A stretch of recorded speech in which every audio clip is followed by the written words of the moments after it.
দক্ষিণ লেবাননের নাবাতিয়ে আল ফাউকা এলাকায় একটি গাড়িতে ড্রোন হামলা চালিয়ে কয়েকজনকে হত্যা করেছে ইসরায়েল। নিহতদের মধ্যে রয়েছেন একটি সরকারি বিদ্যালয়ের প্রধান শিক্ষক, তার মা, এক গৃহকর্মী ও এক সিরীয় নাগরিক। স্থানীয় সংবাদ মাধ্যম জানায় তারা নিজ বাড়ির পরিস্থিতি দেখতে গেলে ক্ষেপণাস্ত্র হামলার শিকার হন। ইসরায়েলি সেনাবাহিনীর দাবি, সীমান্তবর্তী নিরাপত্তা অঞ্চলের কাছে তাদের বাহিনীর জন্য হুমকি হয়ে ওঠা সন্দেহভাজনদের লক্ষ্য করেই এ হামলা চালানো হয়েছে।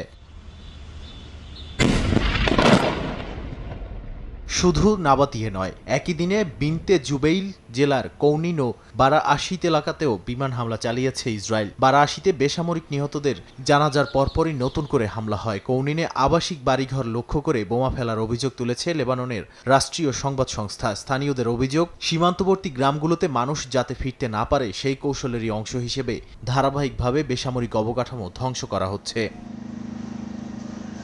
লেবাননের প্রেসিডেন্ট জোসেফ আউন্স বলেছেন, দক্ষিণাঞ্চলে ইসরায়েলের দখল ও অব্যাহত হামলার কারণে যুক্তরাষ্ট্রের মধ্যস্থতায় হওয়া যুদ্ধবিরতি চুক্তি বাস্তবায়ন সম্ভব হচ্ছে না। চুক্তি অনুযায়ী ইসরায়েলের সেনা প্রত্যাহার, লেবাননের সেনাবাহিনী মোতায়েন এবং সীমান্তে স্থিতিশীলতা ফিরিয়ে আনার কথা থাকলেও বাস্তবে কোনো পক্ষই পুরোপুরি প্রতিশ্রুতি বাস্তবায়ন করেনি। তাই সীমান্ত পরিস্থিতি এখনও অস্থির রয়ে গেছে।